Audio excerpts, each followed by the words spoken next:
dias e viver.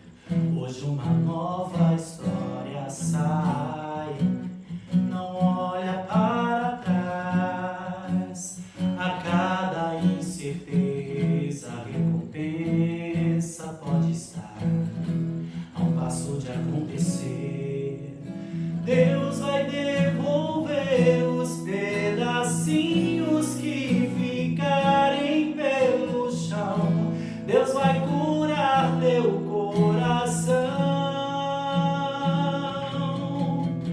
Vai sem medo, deixa tudo, deixa o teu passado, tua casa escura. Pode ser que o abraço que você espera esteja atrás da curva que a vida deu. Posso garantir, se é Deus quem te está chamando, o futuro é lindo, é cheio de sorrisos. Ele só nos leva onde o teu amor puder acompanhar. Então vai. É preciso fazer a experiência de deixar tudo. E tão difícil é deixar as coisas, deixar pessoas, deixar pensamentos, sentimentos. É muito difícil abandonar aquilo que, na maioria das vezes, a gente passou a vida toda construindo. O grande desafio é justamente viver a pobreza, de olhar para o Senhor, e mais ainda, deixar-se olhar por Ele. Fazer a experiência de Levi, quando estava ali, na sua mesa de trabalho, cobrando os impostos, viu Cristo, e o Cristo o viu, e o chamou. E imediatamente, Ele o acompanhou. Meu irmão, minha irmã, esse é o convite deste Te Orienta. Deixa tudo. Deixa-te. Abandona-te. Renuncia-te. Faça a experiência do novo. Não permita que as realidades que te acostumaram, que te centralizaram em você mesmo e naquilo que você sabia fazer, soube construir, agora se desfaça, se despeça, se desprenda e faça uma nova experiência.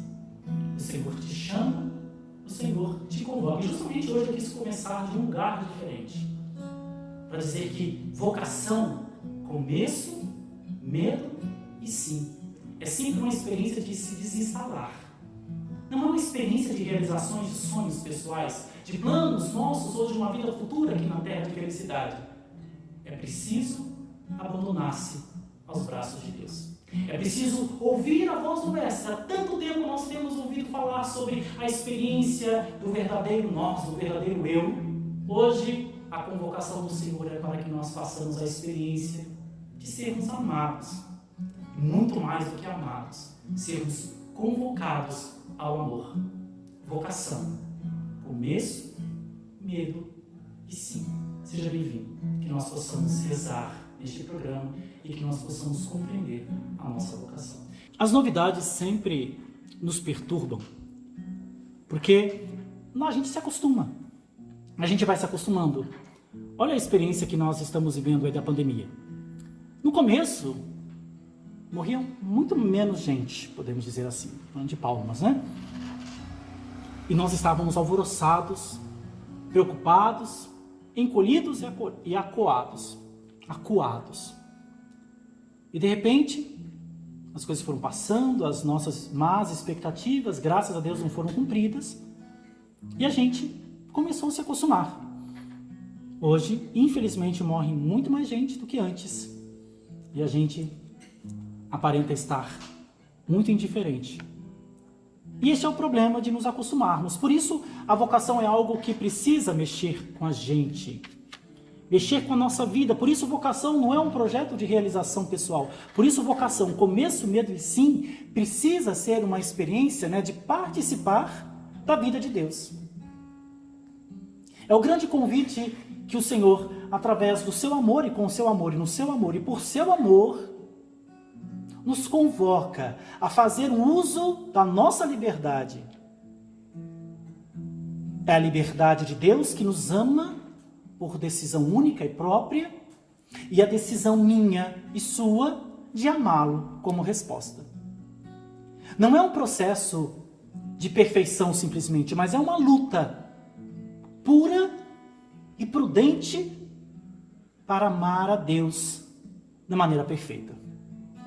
Então, se há algo, meu irmão, a qual nós somos chamados, esse algo nós somos chamados a ser alguém. A ser alguém. A gente anda tão preocupado com o que fazer, com o que comer, aonde ir, como dizia Jesus a Marta, que a gente se esquece de ser. E confunde os nossos sonhos, confundimos, né, os nossos projetos com o ser.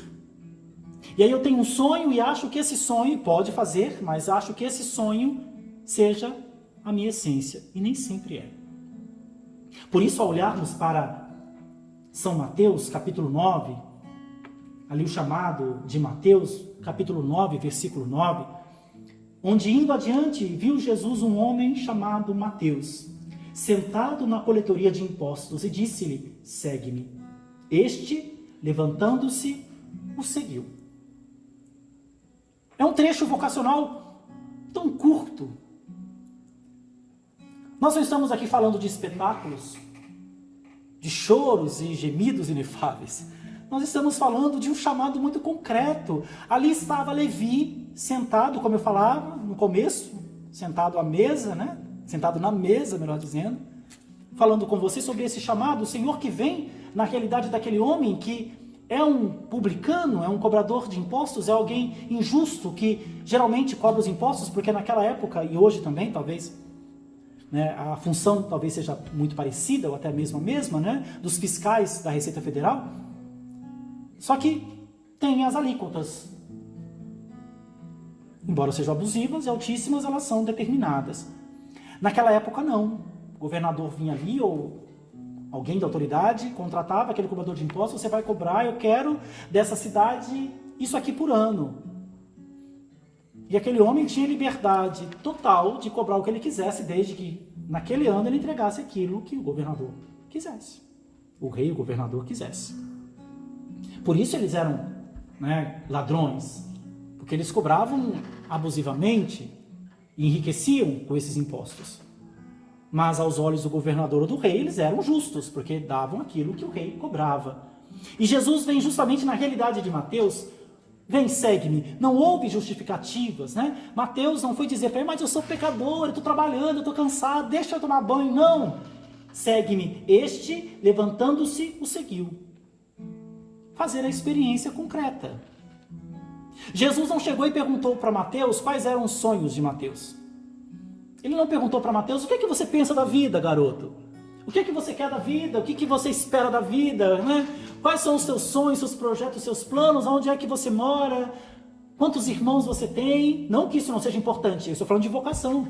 E Jesus chega e fala: segue-me.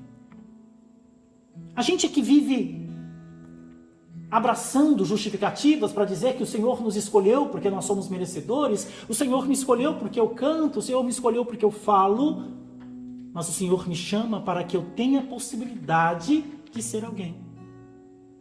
E ser alguém é viver de acordo com a verdade, é ter a coragem de viver de acordo com a verdade, é ter a coragem de viver de acordo com a perfeição do amor devotado a Deus. Eu não posso viver alimentado pela ilusão da renúncia, porque é muito bonito. A pessoa olha o padre ali: eu quero deixar tudo, mas ela não olha se de fato é para ela deixar tudo. Eu quero casar, mas ela não olha se de fato ela tem condições de se casar. E aí ela vai construindo a sua vida sobre essa realidade de anseios e sonhos. E não à toa, meu irmão, que muitos de nós vivemos ou vivamos frustrados. Frustrados.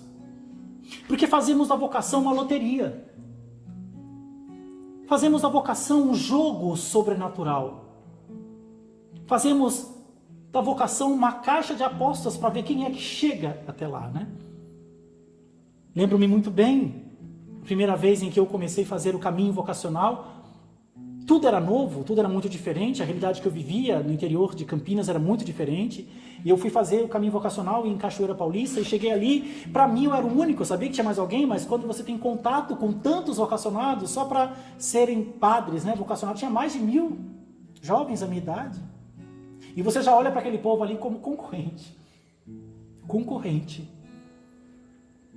E eu olhava para a cara de um, olhava para a cara de outro e falei assim, eu não vou ser padre nunca. Esse cara é muito melhor do que eu. Essa pessoa, e quando iríamos responder, né, as perguntas que eram feitas no decorrer dos encontros, e eu olhava a resposta daquele garoto, daquela pessoa, porque eu sou padre, então só garotos, mas ali a comunidade tinha também o feminino, né, de outras vocações, e ali eu olhava, nunca, a resposta desse rapaz é muito boa, não vamos escolher jamais. E ao longo da caminhada, aquilo ali vai ter uma seleção, e vai diminuindo, de quase 1000 do segundo encontro já foi para 500 e tanto, não sei quanto, foi diminuindo, até que no último encontro nós éramos 24 ou 25 jovens, que já tinha entrado 10 jovens antes, para 10 vagas. E a gente vai se iludindo, achando que essa seleção, esse afunilamento é devido às nossas qualidades. Na verdade, é devido à nossa forma de nos conformar ao que nós desejamos. Lembra que eu falava no encontro anterior sobre a verdade e sinceridade? Eu me conformo àquilo. Então, quando eu me conformo àquilo, aquelas pessoas inspiradas por Deus e também que estudam o processo vão percebendo o quanto você está conformado ou interessado em se conformar àquilo. Não é porque você é melhor que alguém ou pior que alguém, mas a gente vai pensando, nossa, eu passei, fulano não passou. Chegou no fim que nós éramos apenas 15 seminaristas. 16 seminaristas, melhor dizendo. E a gente se achava o melhor. Porque nós competimos, porque nós concorremos. Ninguém falava sobre isso, claro. Eu estou falando de algo interior. Ninguém dizia abertamente que era concorrência. Ninguém nunca disse. Mas interiormente a gente competia. Nem de forma maldosa, no pensamento, sentimento mesmo. E aí eu fui descobrir que na convivência com aqueles rapazes espetaculares, pessoas espetaculares, Jesus ou a comunidade nunca escolheu os melhores, escolheu os piores, porque ali era um tipo de gente muito ruim. Não no sentido de pessoas más, no sentido de pessoas tiranas, não, no sentido de pessoas cruas, assim como eu. Ninguém estava pronto. Por isso que vocação não é essa loteria, existe um começo. E o começo é justamente você aceitar que você não precisa estar pronto para ser chamado. Você simplesmente é chamado. E o medo é o de não corresponder, porque a responsabilidade de fato é grande. E a gente acha que a partir de então, tudo que Deus for fazer vai ser baseado no que eu sei fazer. Então, se o Ednei não conseguir apresentar um programinha sequer, né? Se o Ednei não conseguir celebrar uma missa bem celebrada, se o Ednei não conseguir cantar uma música bem cantada, às vezes, né? Se não conseguir cantar, ele não presta para ser padre. A ilusão da renúncia, de achar que renunciar a Deus é me tornar um herói, me tornar alguém repleto de talentos e capacidades que foram capazes de atrair o olhar de Deus. Então Deus não conseguiu desviar o olhar de mim porque eu sou muito talentoso, porque eu sou muito bom, eu sou o cara. Eu sou o melhor marido do mundo, eu sou a melhor esposa do mundo, por isso o meu marido não conseguiu se esquivar de mim, por isso a minha esposa não conseguiu se esquivar de mim, por isso, na minha vocação celibatária, Deus não conseguiu se esquivar de mim, porque os meus talentos brilharam aos olhos de Deus. A ilusão da renúncia. A mecha da chama do vocacionado é a fé. A chama do vocacionado é a caridade.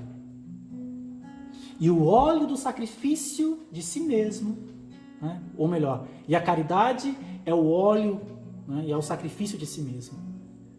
A caridade, que é o óleo, é o sacrifício de si mesmo, melhor dizendo. Porque eu preciso me decidir, e decidir é cortar. Decidir é cortar, decidir é não querer viver mais numa gaiola, me acostumando às realidades que eu dizia há pouco. No começo nós vamos nos acostumando.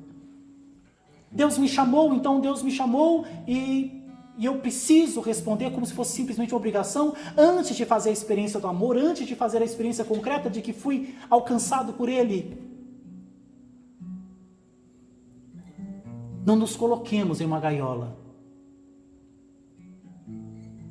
Uma das grandes coisas que eu sempre ouvi ao longo da minha caminhada Foi que eu tinha um jeito diferente de ser padre por causa das minhas roupas, o meu jeito de me relacionar com as pessoas, mais aberto, né? Um pouquinho mais aberto, claro, a minha personalidade. Porque Deus não me chama para mudar a minha personalidade, eu quero outra pessoa. Se Deus quisesse outra pessoa, eu chamaria outra pessoa. Ele me quis, então ele me quis do jeito que eu sou. E aí eu preciso mudar algumas realidades de pecado, claro, mas ele me chama como sou. E aí algumas pessoas diziam assim, nossa, quando você vem para cá, eu vou de férias, né? Eu ia de férias para casa dos meus familiares. Quando eu ia de férias, nossa, quando você está aqui dá vontade de ser padre, mas quando você vai embora acaba. Eu falei, então não é vontade de ser padre. Porque a vontade de ser padre é de servir a Deus, você não vai servir a mim. E a gente acredita nessa ilusão. É claro que eu posso inspirar, é claro que eu preciso inspirar.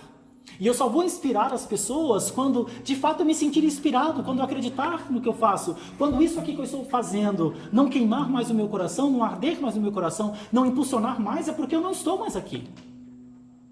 Então eu preciso buscar dentro de mim, de fato, a verdade que suscitou meu coração para o serviço, fazer a experiência. O Senhor me olhou quando eu não estava pronto, quando eu não era nada, quando eu ainda estava sentado à mesa dos meus pecados, ainda realizando as minhas pequenas ou grandes corrupções. Quando eu ainda mergulhado em meu egoísmo, não consegui enxergar outra coisa, senão as minhas vontades pessoais. Eu não quero ser padre, eu não quero me casar, eu só quero o que eu quero e por isso eu vou me destruindo. Lembra que eu estou falando de espiritualidade, de cristianismo. Você é livre para não responder, você é livre para não viver nada, só que você não é livre para lidar com as consequências das suas escolhas. Elas virão sobre você. Então por isso eu preciso me tirar da gaiola. Tem uma historinha muito antiga que fala sobre isso, que num dado momento um rei, observando um homem de classe média tocando o seu violão, resolveu fazer um experimento com aquele homem e tacou-lhe em uma gaiola, e o psicólogo ali analisando. E aquele homem nos primeiros dias, uma revolta, uma rebeldia, porque estava preso. E o rei vociferava dizendo, como que ele reclama? Como pode ser egoísta dessa forma? Eu dou do bom e do melhor. Ele, na vida média que ele tinha, ele não comia tão bem como come agora, ele não bebia tão bem como bebe agora, e agora está reclamando. E o psicólogo, ao passar dos dias, do tempo, foi percebendo que aquele homem foi perdendo o brilho no olhar, e ele não reclamava mais. Eram apenas pequenas lamúrias, mas contra si. Como quem diz, do que eu estou reclamando? Eu tenho algo a comer, eu tenho algo a beber, eu não tenho do que reclamar.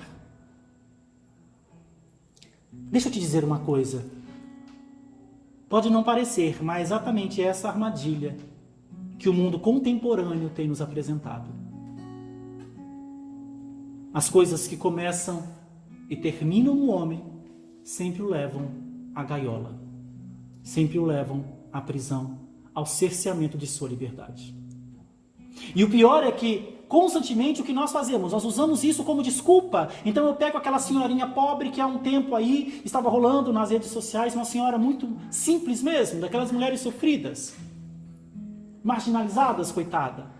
Falando da pobreza, que ela sempre queria ter um lote, né, para capinar, e um dia ela encontrou, invadiu aquele lote e capinou, e é uma história comovente, triste, fruto da injustiça, mas todo mundo estava romantizando aquilo como se a humildade daquela mulher, como se a simplicidade daquela mulher corroborasse para que ela não tivesse direito a ter uma casa de verdade, para que ela não tivesse direito a ter pelo menos o dinheiro para comprar uma sandália, porque ela dizia, às vezes eu quero uma sandália, um chinelo, mas eu olho lá o arroz, a comida, e arroz está mais caro hoje, olho arroz e a comida, e eu não tenho dinheiro para comprar a chinela, então eu vou lá e compro arroz, porque comer é mais importante. E a gente romantiza isso, que bonito, que humildade. Não, isso é injustiça.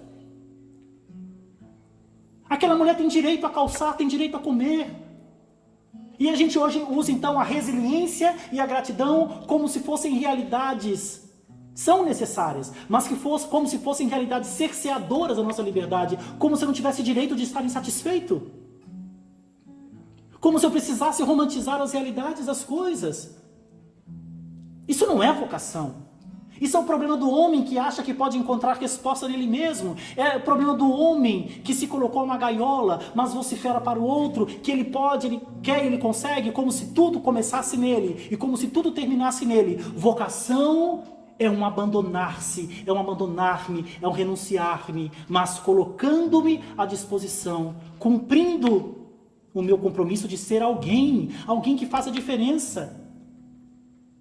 Alguém que como marido se entrega de verdade, alguém que como pai se entrega de verdade, alguém como vocacionado se entrega de verdade, alguém que não está alheio à própria escolha, alguém que não faz a própria escolha um privilégio, alguém que não faz a própria escolha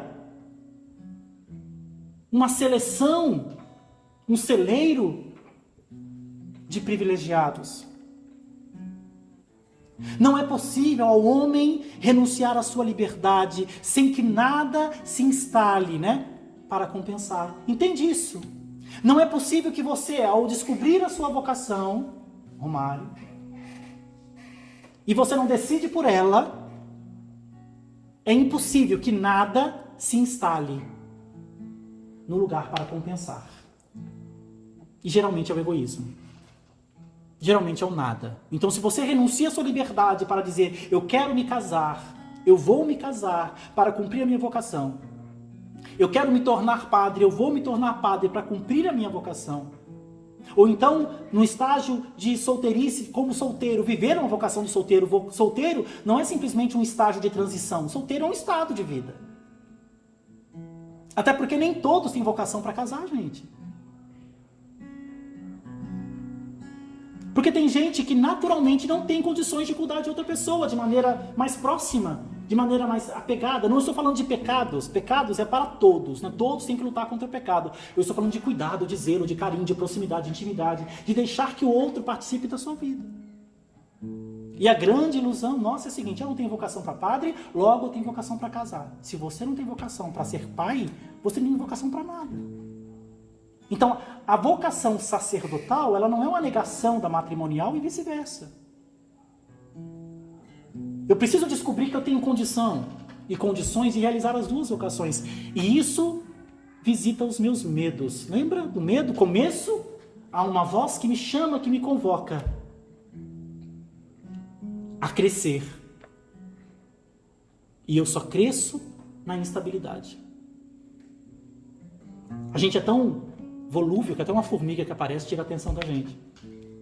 Eu preciso focar a minha atenção. Eu preciso focar na minha atenção todos os temas que nós meditamos anteriormente para dizer o que é que eu quero da vida, mas acima de tudo, o que é que eu espero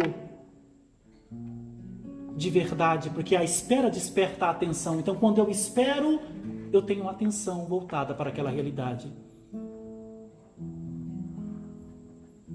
Há muita gente que não tem uma vocação específica, não porque não tenha sido chamado, mas porque não aceita. Porque não consegue se dobrar, não consegue renunciar, e por isso ela se coloca na gaiola.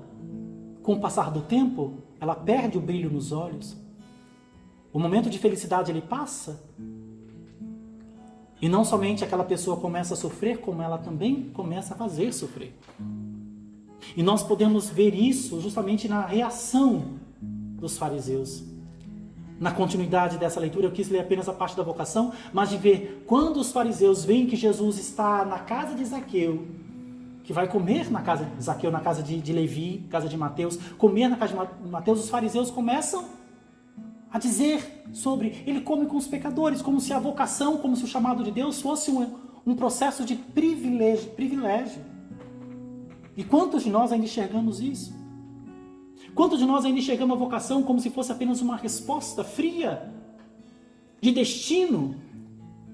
Como se eu não precisasse também conduzir o meu coração, as decisões da minha cabeça, as definições da minha vontade, as sinceridades do meu coração, porque quando eu me aplico a uma vocação, não quer dizer que eu não vá sentir outras coisas, outros sentimentos.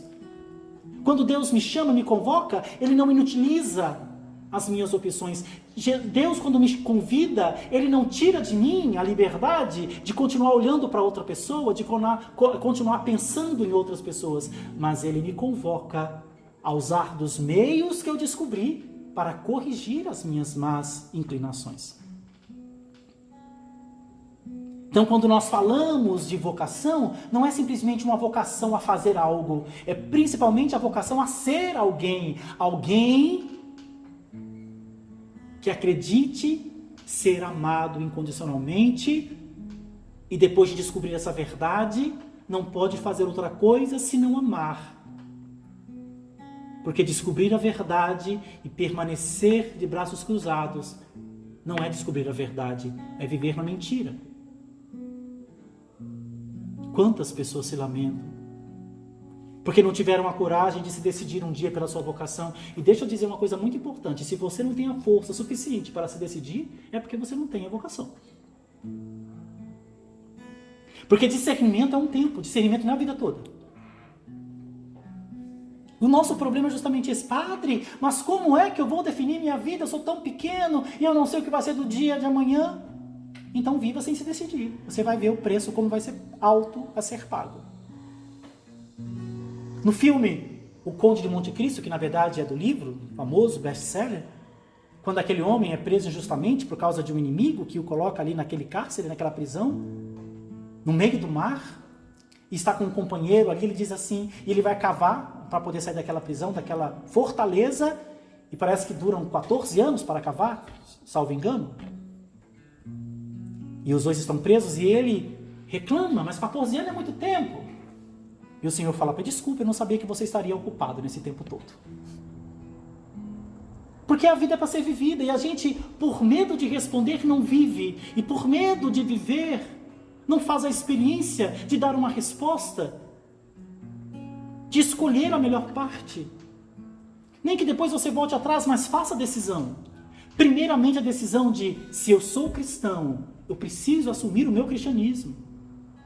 Se eu sou cristão, ou se eu quero ser cristão, eu preciso me levantar imediatamente da minha mesa, da mesa que é ali que me sustenta da maneira humana, da mesa que me sustenta de maneira vil, da mesa que me sustenta de maneira injusta, e abandonar aquilo.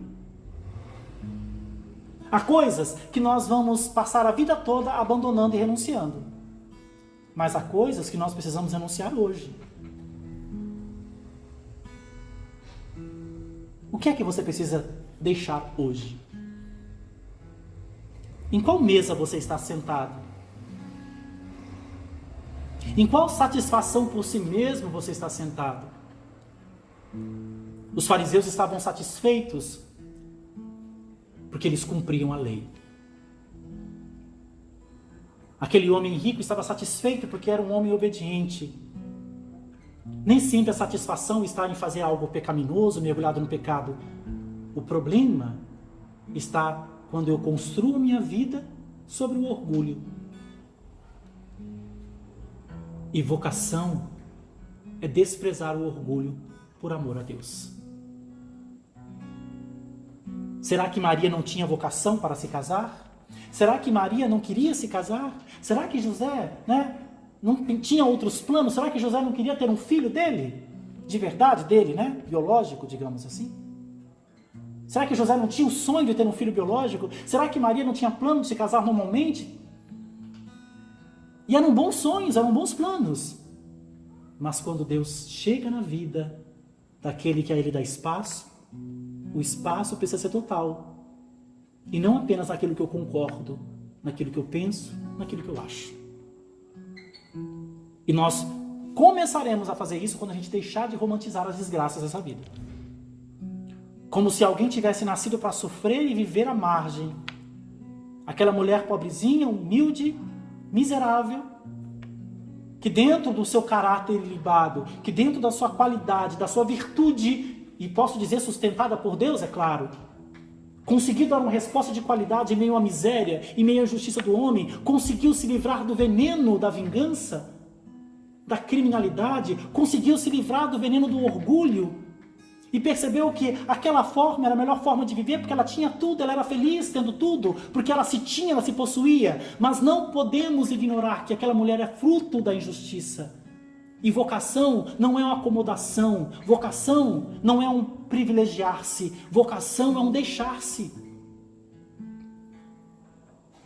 E quando a gente começa a romantizar tudo, nada mais é romance. Quando a gente começa a fantasiar tudo, tudo deixa de tocar o chão da nossa realidade. E mais uma vez eu te convido a olhar para a realidade do nosso país. Nós estamos vivendo um processo de pandemia. Um momento de pandemia gravíssimo. Onde está a nossa vocação de não cruzar os braços diante da verdade? Eu não quero fazer desse programa um lugar ideológico, mas eu quero levar esse programa ao seu coração para que você, se reconhecendo amado, possa ser a luz que Deus espera e que Deus te chamou a ser. Não tenha medo de responder a Deus. Bento XVI diz: Deus não nos tira nada. Ao contrário, Ele nos dá tudo. Mas sem medo. Muda tudo, deixa o teu passado, a tua casa escura, mergulhada no seu egoísmo, nos seus sonhos pessoais. Arrisca pisar na instabilidade do que você não conhece, não entende.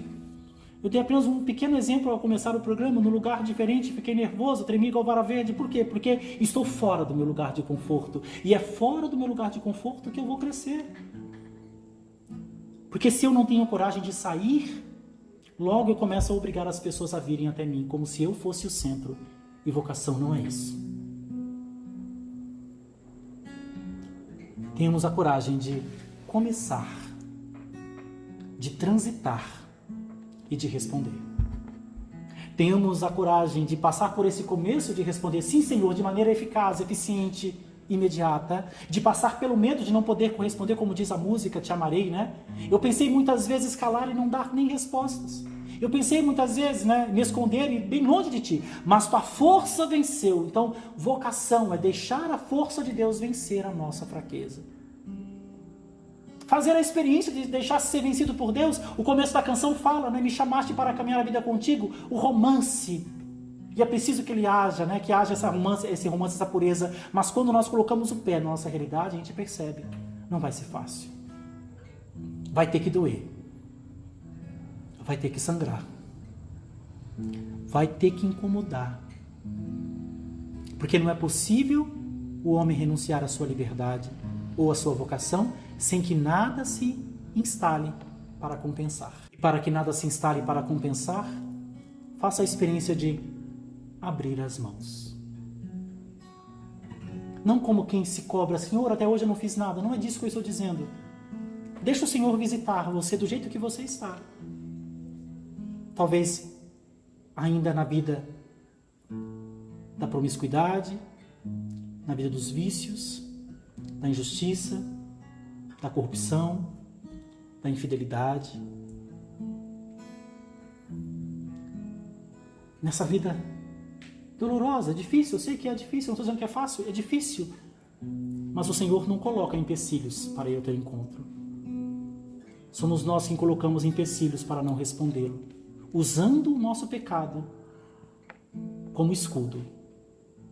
Como quem diz, o meu pecado se tornou o meu Deus, porque Ele é maior do que a capacidade de Deus de perdoá-lo.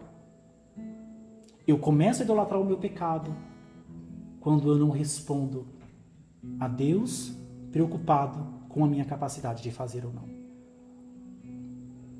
Começo, medo e sim. Eis aqui a serva do Senhor. Ele, levantando-se, o seguiu. É preciso fazer a experiência. É preciso fazer a experiência de participar da vida de Deus. Foi Ele quem veio até nós. Foi Ele quem nos convocou para que sejamos alguém. Foi Ele quem nos convocou a uma decisão. Foi Ele que nos convocou à proximidade, à intimidade, a participar da sua vida, a comer do teu corpo e beber do teu sangue, a celebrar o mistério salvífico pelos nossos pecados e pelos pecados dos outros. Essa é a nossa vocação, amar até doer e doar-se por amor. Doar-se mais e doer-se menos. Eu sempre terei algo a oferecer. Porque se eu começo a me tornar alguém eu começo a fazer a diferença na vida do outro, porque não há na vida do outro alguém como eu. Então que eu me dê, não somente que eu me dê, mas que eu leve Cristo. O Cristo que olhou para mim quando eu não estava pronto. O Cristo que me convocou quando eu não sabia. O Cristo da vocação do profeta Jeremias, eu não sei falar. Vai falar por mim. Tão pequeno sou, até os homens temo, vai falar por mim. Tens a vocação de não calar a voz de Deus. Mas é você quem vai fazer o uso dessa liberdade. De sair da gaiola ou de se contentar com o que você recebe do mundo. E aquele que espera do mundo recebe e neste mundo permanece. Mas nós não somos este mundo. Por isso o Senhor, em sua oração sacerdotal, disse: guardai-os do mundo. Eles estão, guardai-os do mal, guardai-os do mundo. Eles estão no mundo, mas não são do mundo. Guardai o Senhor na verdade. Na verdade que é participarmos da sua vida para, no seu amor, poder resgatar almas. Fazer a experiência de Moisés. Senhor, eu não sei falar, eu sou gago. Eu não quero que você fale, eu quero que você vá. A dificuldade. Seu irmão falar por você, eu estou mandando você ir. Queres ser curado? Senhor, há 38 anos eu estou aqui. Não foi isso que eu perguntei. Queres ser curado? A gente está sempre encontrando um motivo para não responder a Deus. E todas as vezes que esse motivo nos envolve na mentira, no medo e no egoísmo, a gente deixa de ser a gente mesmo. A gente se degenera e a gente não chega a conhecer a Deus, o amor e a verdade. Façamos a experiência de nos questionar, de perguntar se na minha vocação eu sou quem se esconde ou quem se mostra. Se na minha vocação eu sou a pessoa que tem a coragem de levantar da mesa, onde toda a minha vida estava fundamentada, para ir ao encontro da rocha, a rocha da verdade, a rocha da justiça, que me fará enfrentar tempestades e me dará a segurança de que os seus caminhos são seguros, mas não são fáceis. Mas a promessa dele se cumprirá. Eu creio, espero que você creia. Espero que essa palavra tenha chegado ao seu coração neste programa, neste episódio, e que você possa dar uma resposta de qualidade agora. E agora? O restante você faz na caminhada. Deus vai devolver os pedacinhos que ficarem pelo chão. Deus vai curar teu coração. Vai sem medo, deixa tudo, deixa o teu passado, tua casa escura. Pode ser que o abraço que você espera esteja atrás da curva que a vida deu. Posso garantir, se é Deus quem te está chamando, o futuro é lindo, é cheio de sorrisos, Ele só nos leva onde o seu amor puder acompanhar. Vai sem medo, deixa tudo, deixa o teu passado, tua casa escura. Pode ser que o abraço que você espera esteja atrás da curva que a vida deu. Posso garantir, se é Deus quem te está chamando, o futuro é lindo, é cheio de sorriso, Ele só te leva onde o seu amor puder acompanhar, então vai. Começo, medo e sim. Deus te abençoe e te leve a uma decisão. Em nome do Pai, e do Filho e do Espírito Santo. Amém.